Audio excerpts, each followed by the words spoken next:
Oke, semuanya perkenalkan, kami dari kelompok 2 untuk mata kuliah Mekanika Fluida 2 yang dimana kami beranggotakan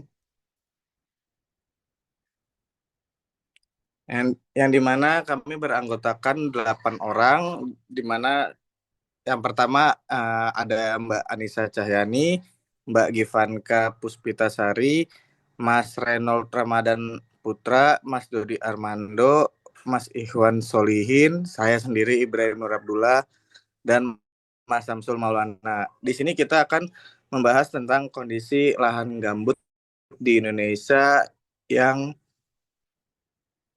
dimana kondisi lahan gambut di Indonesia ini menyimpan potensi karbon yang sangat besar ya, yang dimana menjadikan kunci global dalam mitigasi perubahan iklim. Namun, ekosistem yang rentan ini kini berada di bawah tekanan besar akibat konversi lahan dan drainasi kanal yang merusak struktur alami tanah itu sendiri. Di mana ancaman-ancaman bencana terkait kondisi lahan gambut di Indonesia itu yang bisa saya kutip sebagian adalah dari segi kebakaran ya, di mana gambut kering sangat mudah terbakar dan sulit dipadamkan karena api merambat di bawah permukaan tanah. Lalu ada ancaman bencana banjir juga, yang dimana hilangnya kemampuan gambut menyerap air menyebabkan peningkatan risiko banjir di musim hujan. Lalu untuk risiko kekeringan, lalu untuk risiko kekeringan Lalu untuk resiko kekeringan, ada subsidensi dan drainase menyebabkan kekeringan ekstrim yang mengganggu ekosistem dan aktivitas ekonomi lokal.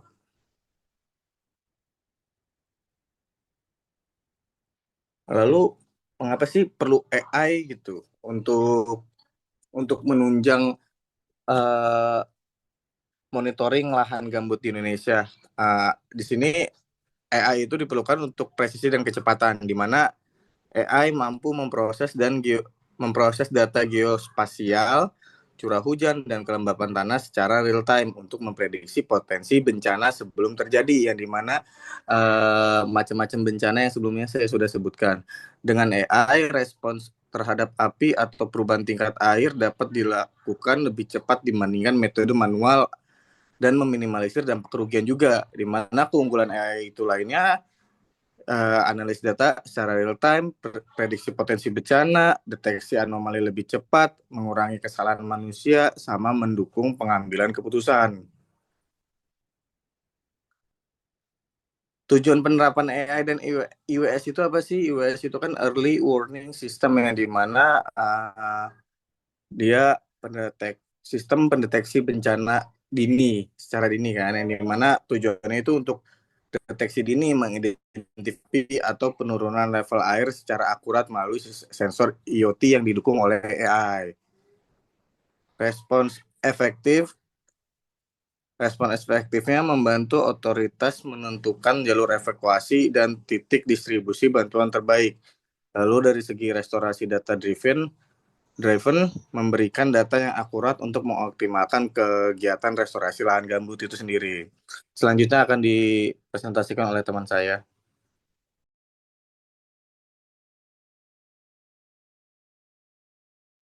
Baik, selanjutnya yaitu konsep AI dalam mitigasi bencana.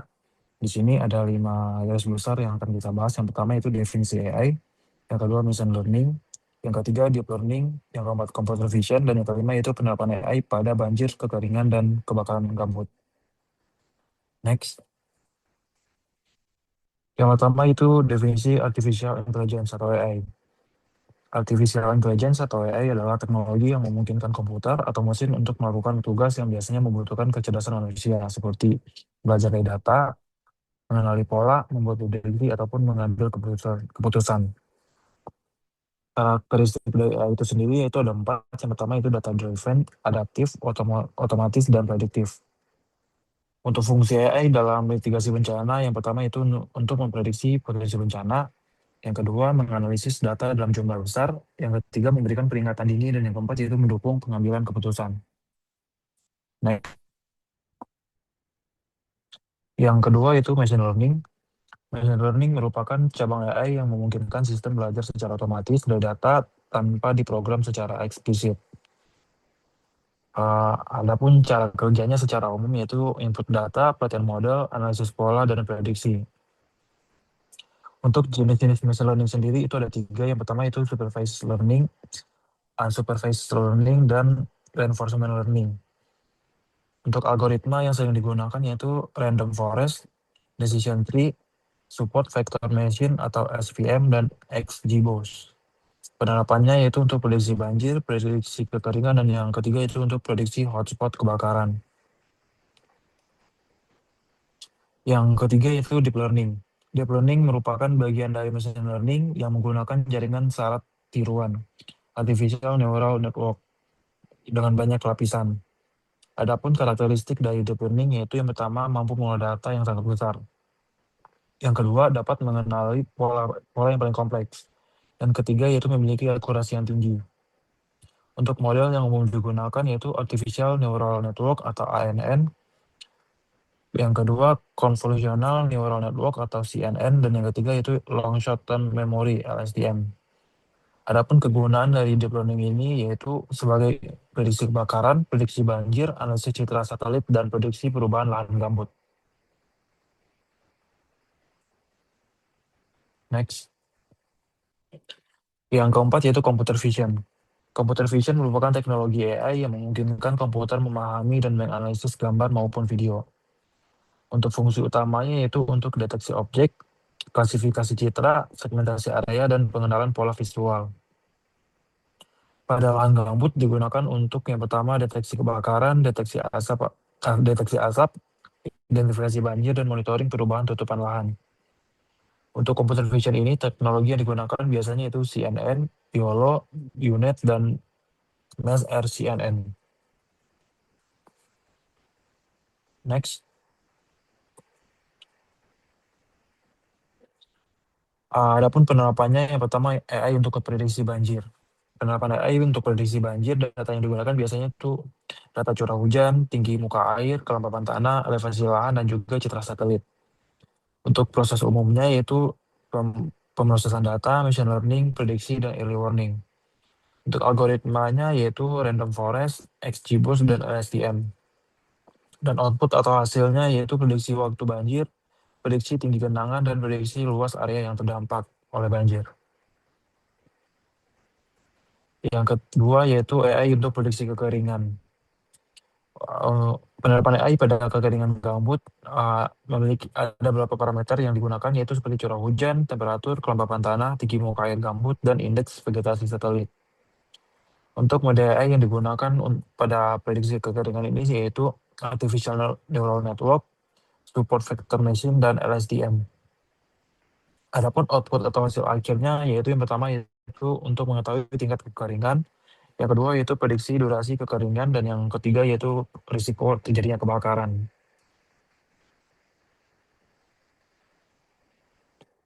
Dan yang ketiga AI untuk prediksi kebakaran lahan gambut.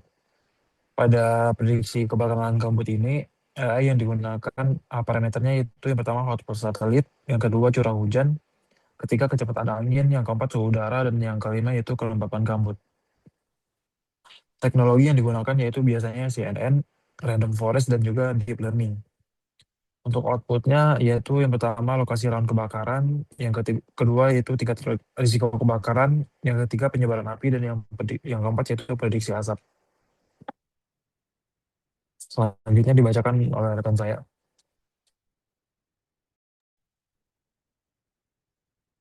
Baik, terima kasih. Selanjutnya adalah kayak sebelumnya sudah membahas tentang AI. Selanjutnya adalah kita membahas tentang bagaimana kita menghasilkan data yang kemudian akan diolah oleh si AI. Nah, cara pertama adalah dengan melakukan ground monitoring lahan gambut yang berbasis IoT. Jadi kita melakukan monitoring di lahan gambut dengan tujuan untuk mengumpulkan data terkait kondisi lingkungan si lahan gambut yang nanti akan diolah oleh AI untuk membuat keputusan. Nah, Konsep ground monitoring ini meliputi ada beberapa sensor yang dipakai. Yang pertama ada automatic weather station, kemudian ada sensor muka air, ada sensor kelembaban tanah, sensor kualitas udara, dan nanti ada digunakan teknologi IoT yang untuk menghubungkan data dari pembacaan sensor kepada AI untuk diolah datanya. Next.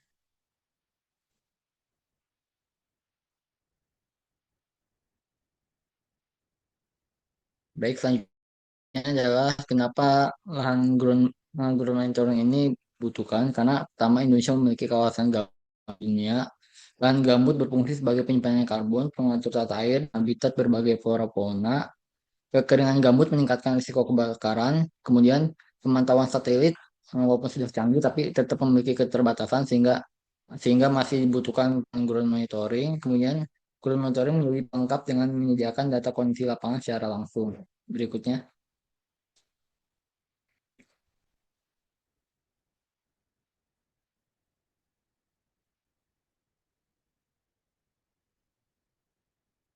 Next.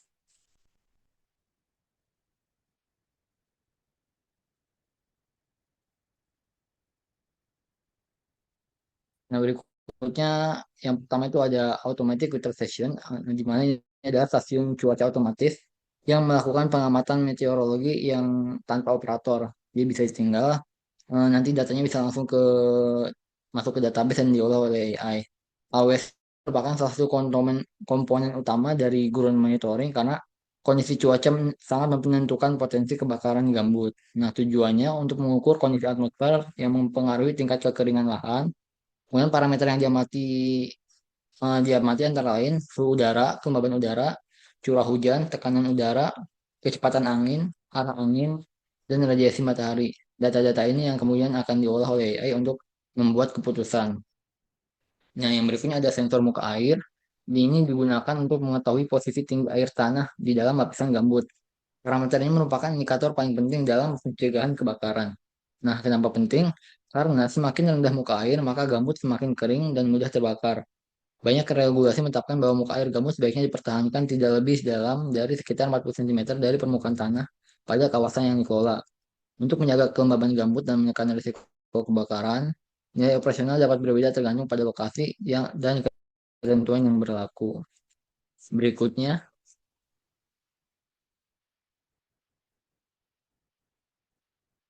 Nah, berikutnya ada sensor terkait kelembaban tanah. Sensor ini mengukur kadar air di dalam tanah gambut. Berbeda dengan sensor muka air yang mengukur posisi air tanah, sensor kelembaban tanah ini mengukur seberapa basah media gambut itu sendiri.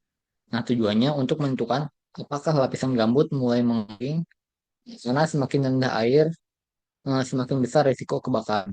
Kemudian ada sensor kualitas udara, di mana sensor ini digunakan untuk mendeteksi perubahan kualitas udara akibat asap maupun gas hasil pembakaran. Nah, tujuannya ini sebagai sistem deteksi dini apabila mulai muncul asap atau pembakaran kecil. Nah, biasanya parameter yang diukur itu berupa partikulat dengan ukuran 2,5 mm atau 10 mm. Kemudian ada karbon monoksida, karbon dioksida, ada VOC, juga mengukur ozon dan juga nitrat. Next.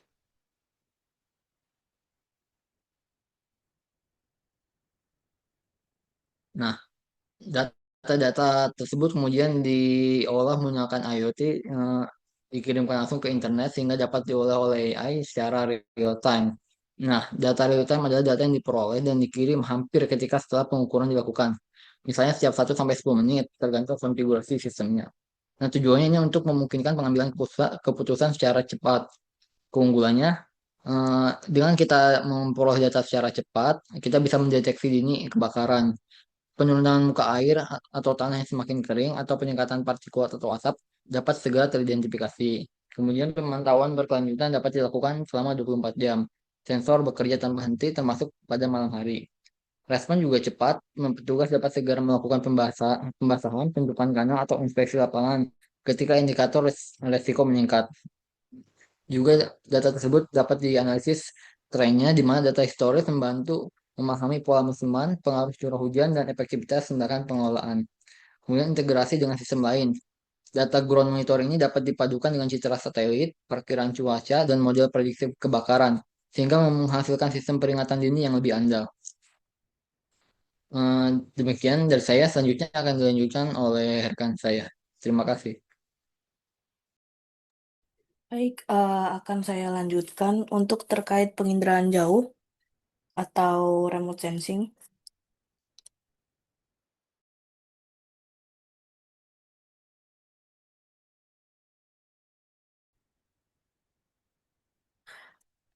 Baik, di sini saya lanjutkan untuk terkait penginderaan jauh atau remote sensing. Cara kerja satelit kontrol atau remote sensing yaitu ada sumber energinya menggunakan radiasi gelombang elektromagnetik sebagai matahari sebagai sumber pasif atau radar atau lidar sebagai sumber aktifnya. Yang kedua ada interaksi efek atmosfer dengan gelombang melewati atmosfer dan berinteraksi dengan partikel void di udara, hamburan dan absorpsi. Yang ketiga ada respon objek atau spektroskopi. Setiap objek di bumi, air, tanah, vegetasi itu memantulkan atau memancarkan kembali panjang gelombang yang unik atau spectral signature. Selanjutnya ada sensor dan transmisi. Di sini sensor satelit merekam pantulan tersebut yang mengubah menjadi data digital atau DN dan mengirimkan ke stasiun bumi untuk diolah menjadi citra.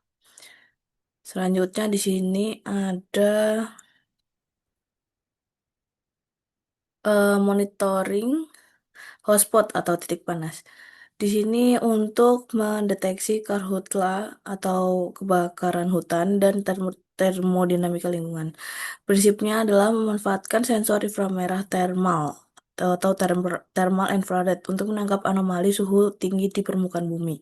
Kaitannya itu dalam mata kuliah kita mekanika fluida yaitu membantu permodelan perpindahan panas atau heat transfer dan konveksi udara di atmosfer terakibat kebakaran.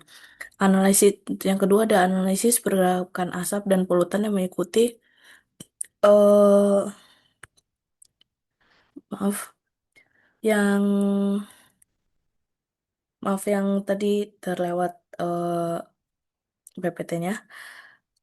Yang kedua adalah analisis pergerakan asap polutan yang mengikuti hukum mekanika fluida atmosfer atau arah angin dan dispersi gas. Selanjutnya ada resolusi waktu.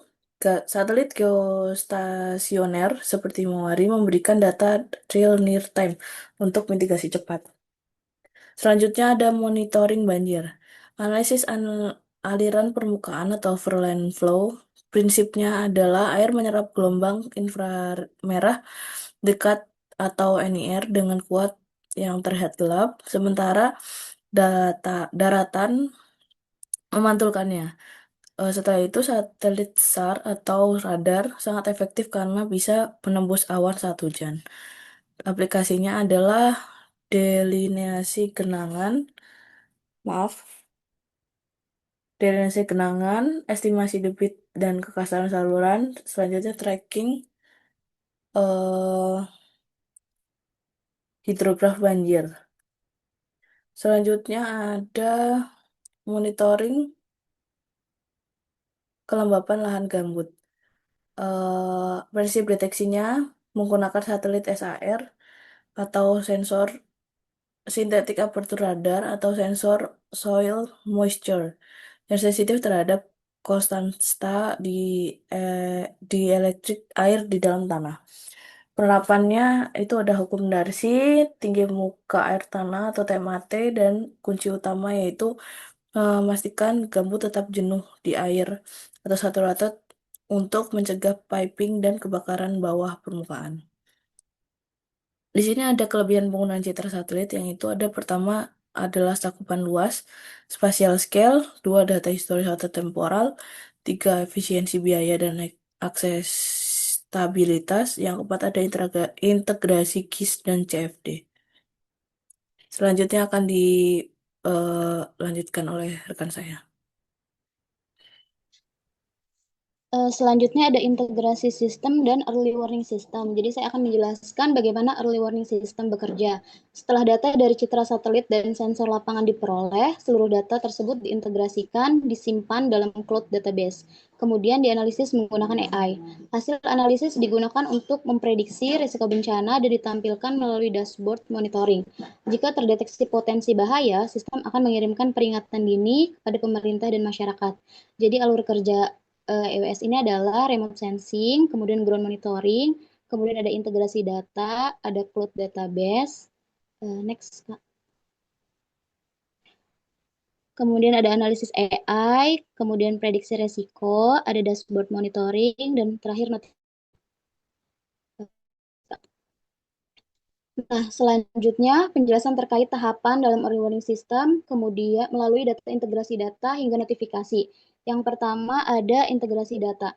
Setelah data diperoleh dari penginderaan jauh dan ground monitoring, langkah berikutnya adalah mengintegrasikan seluruh data tersebut ke dalam satu sistem. Integrasi data bertujuan untuk menggabungkan berbagai jenis informasi sehingga menghasilkan gambaran kondisi lahan gambut yang lebih lengkap dan akurat. Data yang diintegrasi meliputi data citra satelit, data sensor lapangan, dan data curah hujan. Yang kedua, ada penyimpanan data pada cloud database. Seluruh data yang telah terintegrasi kemudian dikirim ke cloud database, yaitu sistem penyimpanan berbasis internet yang mampu menampung data dalam jumlah besar. Untuk cloud database memiliki beberapa fungsi, yaitu menyimpan data secara terpusat, kemudian mempermudah akses data oleh berbagai instansi, kemudian ada memungkinkan pembaruan data secara real time dan menjadi sumber data utama bagi AI untuk melakukan analisis. Yang ketiga ada analisis AI. Setelah data tersimpan, AI mulai melakukan proses analisis. AI pertama akan membantu dalam membersihkan data yang tidak lengkap atau tidak valid. Kedua, menggabungkan seluruh data menjadi satu informasi, kemudian mengenali pola-pola yang menunjukkan perubahan kondisi lahan gambut, kemudian membandingkan kondisi saat ini dengan data historis, dan terakhir mengidentifikasi adanya analisis banjir, kekeringan, kebakaran, dan penyebab HES. Yang keempat ada prediksi risiko. Berdasarkan hasil analisis, AI kemudian menghasilkan prediksi tingkat risiko bencana. Untuk prediksi yang dapat dihasilkan meliputi risiko banjir, risiko kekeringan, risiko kebakaran lahan gambut, dan risiko penyebaran kabut asap. Yang kelima ada dashboard monitoring. Untuk hasil prediksi AI ditampilkan melalui dashboard monitoring, yaitu tampilan digital yang menyajikan informasi kondisi lahan gambut secara real time. Nah, untuk dashboard biasanya menyampaikan peta wilayah, tingkat risiko pada setiap lokasi, grafik perubahan tinggi muka air, grafik kelembapan tanah, dan lokasi hotspot. Yang terakhir ada notifikasi dan early warning system. Itu tahap terakhir adalah penyampaian peringatan dini kepada pihak terkait apabila AI mendeteksi adanya potensi bencana. Nah, notifikasi dapat dikirim melalui SMS, aplikasi mobile, email, dashboard monitoring, dan sistem informasi pemerintah. Informasi yang disampaikan itu bisa meliputi lokasi yang beresiko, jenis ancaman seperti banjir, kekeringan, kebakaran, kemudian ada tingkat resiko, ada rekomendasi tindakan yang perlu dilakukan. Next akan disampaikan oleh teman saya. Selanjutnya saya akan menjelaskan tentang monitoring HES dan area banjir. Itu poin-poinnya ada deteksi asap, sebaran HES, luas genangan, segmentasi citra, dan prediksi perkembangan. Oke, yang pertama ada deteksi asap, sebuah proses mengidentifikasi keberadaan, penyebaran, dan tingkat kepadatan asap di atmosfer akibat kebakaran hutan, lahan, aktivitas industri, maupun sumber pencemar lainnya. Tujuan utama deteksi asap adalah memberikan informasi sedini mungkin mengenai munculnya kabut asap atau HES, sehingga dampaknya terhadap kesehatan masyarakat, transportasi, lingkungan, dan aktivitas ekonomi dapat diminimalkan.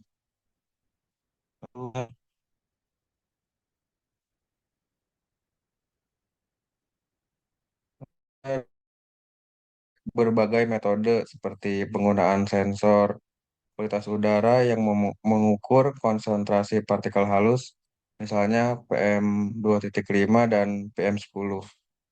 Terus kamera pemantau serta citra satelit yang mampu mendeteksi sebaran asap dalam cakupan wilayah yang luas.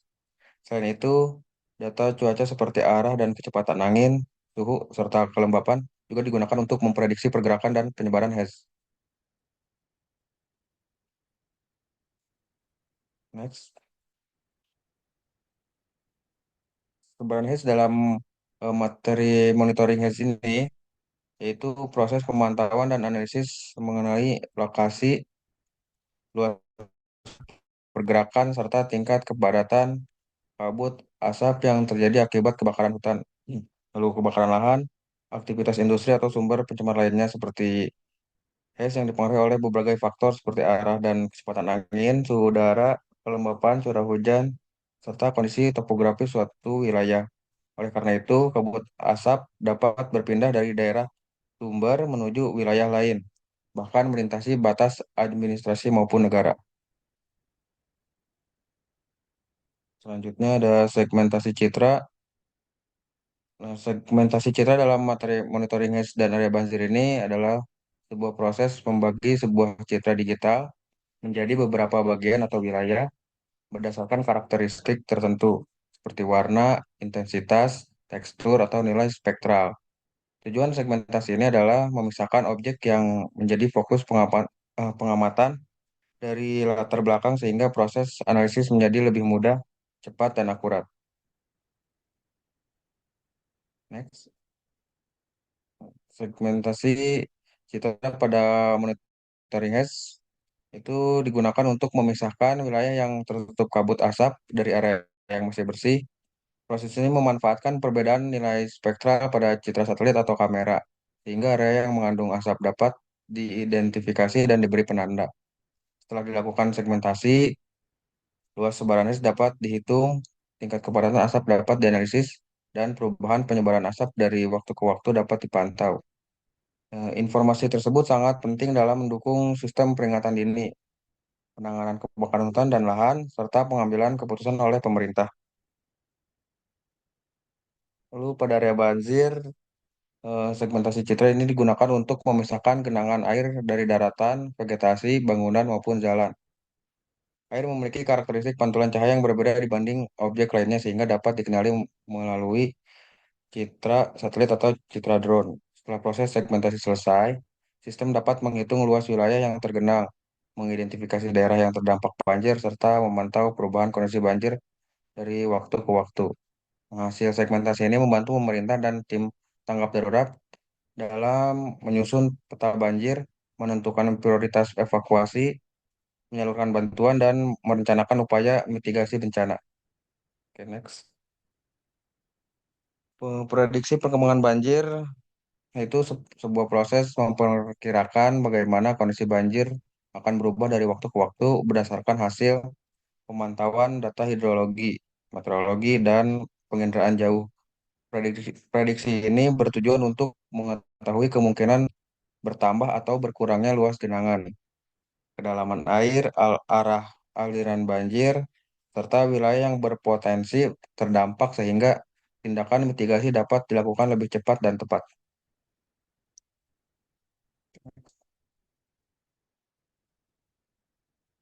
Proses prediksi ini dilakukan dengan menggabungkan berbagai sumber data seperti curah hujan, tinggi muka air sungai, kondisi topografi, kelembapan tanah, serta citra satelit atau drone yang memperlihatkan kondisi wilayah secara aktual. Data tersebut kemudian diolah menggunakan sistem informasi geografis atau SIG, model hidrologi, dan teknologi kecerdasan buatan untuk memperkirakan perkembangan banjir dalam beberapa jam hingga beberapa hari ke depan. Pada wilayah yang mengalami kabut asap atau HES, citra satelit optik dapat terganggu oleh keberadaan asap sehingga pemantauan sering didukung oleh sensor radar yang mampu menembus awan dan kabut untuk memperoleh informasi area banjir secara lebih akurat. Oke, next. Hasil prediksi ini memberikan informasi mengenai daerah yang berisiko mengalami perluasan genangan, waktu kemungkinan terjadinya puncak banjir, serta jalur penyebaran air.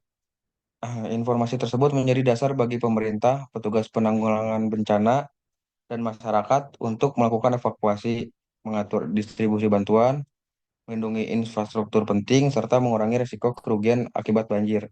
Dengan demikian, prediksi perkembangan banjir merupakan bagian penting dalam sistem monitoring karena memungkinkan pengambilan keputusan yang lebih cepat, efektif, dan berbasis data. Selanjutnya akan dijelaskan oleh rekan saya.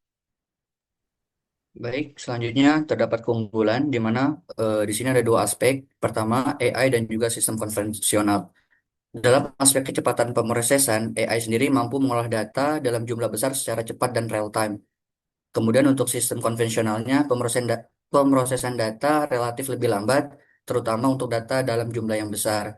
Kemudian dalam aspek akurasi, AI sendiri memiliki tingkat akurasi tinggi karena menggunakan algoritma pembelajaran dan analisis data, sedangkan untuk sistem konvensional ini bergantung pada kemampuan manusia sehingga lebih berpotensi terjadi kesalahan atau yang kita kenal dengan namanya human error. Selanjutnya, aspek otomatisasi, di mana AI dapat bekerja secara otomatis dengan intervensi manusia yang minimal. Sedangkan secara sistem konvensional, sebagian besar proses memerlukan pengawasan dan pelaksanaan secara manual. Kemudian selanjutnya ada kemampuan belajar di mana mampu belajar dari data dan meningkatkan kinerja seiring waktu. Sedangkan secara sistem konvensional tidak dapat belajar atau meningkatkan kemampuan secara otomatis. Kemudian dalam pengambilan keputusan, AI sendiri menghasilkan rekomendasi berdasarkan analisis data dan pola yang kompleks. Sedangkan untuk sistem konvensional, dia keputusan lebih tergantung pada pengalaman dan penilaian manusia. Selanjutnya, secara efisiensi operasional, untuk AI sendiri menghemat waktu, biaya, dan tenaga melalui otomatisasi proses kerja. Sedangkan untuk sistem konvensional, dia membutuhkan lebih banyak waktu, tenaga kerja, dan biaya operasional. Kemudian juga dalam proses prediksi, di mana AI mampu memprediksi tren, risiko, atau kejadian berdasarkan data historis. Untuk sistem konvensional sendiri, yakni prediksi umumnya dilakukan secara manual sehingga sedikit kurang akurat. Kemudian juga terkait ketersediaan operasional, di mana AI sendiri dapat beroperasi selama 24 jam tanpa mengalami kelelahan. Dan untuk sistem konvensional sendiri, kinerja bergantung pada jam kerja dan kondisi fisik manusia. Selanjutnya, menurut aspek skalabilitas, AI sendiri mudah menangani peningkatan volume data dan kompleksitas pekerjaan. Misalnya kalau untuk sistem konvensional sendiri sulit beradaptasi ketika beberapa kerjaan meningkat. Dan yang terakhir konsistensi, di mana AI sendiri memberikan hasil yang konsisten sesuai algoritma yang digunakan. Sedangkan untuk sistem konvensional hasil dapat berbeda-beda tergantung operator atau pelaksana pekerjaannya. Next. Untuk kendala penerapan sendiri, yang pertama, di mana keterbatasan data historis yang bersih, di mana AI butuh data masa lalu yang akurat untuk belajar. Di Indonesia, data koordinat kebakaran jenis tanah gambut seperti kedalaman dan data cuaca mikro seringkali tidak konsisten atau hilang. Kemudian yang kedua adalah resolusi citra satelit dan hambatan awan. Indonesia berada di garis khatulistiwa dengan tutupan awan yang tebal. Satelit gratisan seringkali terhalang awan. Sedangkan satelit resolusi tinggi berbasis radar atau SAR yang menembus awan biayanya sangat mahal. Next, Mbak. Selanjutnya terdapat kendala lainnya. Yang pertama, model AI yang belum localized atau banyak algoritma AI dikembangkan di negara barat beriklim sedang ketika dibawa ke hutan tropis Indonesia yang fluktuasi cuacanya dipengaruhi fenomena lokal seperti El Nino atau dipoleh mode, akurasi prediksi AI sendiri sering menurun. Kemudian juga terdapat dilema false alarm versus respon cepat. Jika AI memprediksi risiko tinggi, tapi ternyata tidak terjadi kebakaran karena mendadak hujan lokal, petugas lapangan kehilangan kepercayaan pada sistem atau alarm fatigue. Selanjutnya ada infrastruktur sensor IoT yang rentan, di mana sensor TMAT yang ditanam di tengah hutan gambut sering mengalami kerusakan fisik akibat cuaca ekstrim atau korosi asam air. Vandalismenya dirusak atau dicuri seperti baterai ataupun panel surya. Kemudian yang keenam adalah blind spot, di mana jaringan konektivitas hutan gambut terdalam umumnya berada di area blind spot seluler. Tanpa jaringan yang stabil, data peringatan dini gagal dikirim ke pusat komando. Next. Beberapa solusi pengembangan ke depan. Yang pertama terkait teknologi lapangan yang tangguh atau hardware dan juga jaringan, di mana konektivitas satelit LEO dan LORA, di mana menggunakan satelit orbit rendah seperti Starlink untuk mengatasi blank spot sinyal di hutan gambut, dipadukan dengan jaringan LORA agar baterai sensor IoT tahan hingga 5 sampai dengan 10 tahun. Kemudian juga terdapat sensor anti vandalisme dan korosi, desain sensor TMAT atau tinggi muka air tanah yang tangguh terhadap asam air gambut, serta dibuat tersembunyi atau kamuflase di dalam tanah tanpa panel surya mencolok untuk mencegah pencurian. Kemudian juga terdapat drone AI thermal, di mana menunjukkan drone otomatis bertenaga AI untuk memindai suhu bawah tanah gambut saat satelit terhalang awan tebal khas tropis. Selanjutnya juga terdapat solusi terkait kecerdasan data algoritma lokal, software, dan juga data, di mana yang pertama, localized AI model, mana melatih AI menggunakan data spesifik iklim tropis Indonesia dan anomali regional seperti El Nino, bukan sekadar memakai model open source luar negeri yang tidak akurat di lahan gambut. Kemudian juga multi-layer verification atau anti-false alarm. AI dikonfigurasi untuk melakukan validasi silang otomatis antara data sensor tanah, kelembapan udara, dan citra satelit sebelum membunyikan alarm guna menghindari kepanikan palsu. Dan yang terakhir, integrasi satu data gambut, di mana menyatukan data konsesi korporasi, peta hidrologi gambut, dan data cuaca BMKG ke dalam satu platform berbasis cloud. Next, Mbak. Berdasarkan hasil penyampaian materi yang telah kami sampaikan, dapat kami simpulkan bahwa AI adalah teknologi yang memungkinkan komputer atau mesin untuk melakukan tugas yang biasanya membutuhkan kecerdasan manusia, yang berfungsi memprediksi potensi bencana, menganalisis data dalam jumlah besar, memberikan peringatan dini, dan mendukung pengambilan keputusan. Urgensi perlindungan lahan gambut, di mana lahan gambut di Indonesia memiliki potensi penyimpanan karbon yang sangat besar, sekaligus berfungsi sebagai pengatur tata air, namun aktivitas konversi lahan dan drainase kanal memicu ancaman bencana multidimensi, mulai dari kebakaran bawah permukaan, kekeringan ekstrim, hingga banjir saat musim hujan. Peran revolusioner AI, di mana implementasi AI melalui pilar machine learning, deep learning, dan computer vision mampu memproses data kompleks secara real time. AI terbukti unggul dalam presisi, kecepatan otomatisasi, dan kemampuan memprediksi bencana seperti hotspot, luas genangan banjir, dan risiko kekeringan dibandingkan metode konvensional.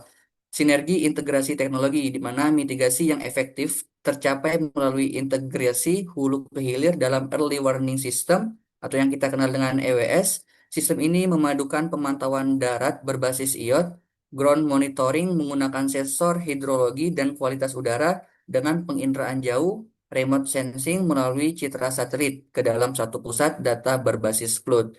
Untuk tantangan lapangan sendiri, di mana penerapan AI di Indonesia masih menghadapi kendala real seperti keterbatasan data historis lokal, tutupan awan khatulistiwa, kerentanan fisik sensor IoT terhadap korosi asam gambut, aksi vandalisme, serta areal blank spot jaringan internet di pedalaman. Baik, mungkin sekian penyampaian materi dan presentasi yang dapat kami sampaikan. Terima kasih, selamat pagi, siang, sore, dan malam. Oke, terima kasih rekan-rekan semuanya atas pemaparan materi-materi yang udah disampaikan. Apakah ada yang ingin bertanya? Oke, sepertinya tidak ada karena seperti yang kita lihat ya, materi-materi yang sudah dijelaskan cukup mendetail dan cukup lengkap untuk kita bisa pahami bersama, baik kita maupun kalian semua. Demikian yang dari kelompok 2 sampaikan tentang monitoring lahan gambut menggunakan basis AI di Indonesia. Terima kasih.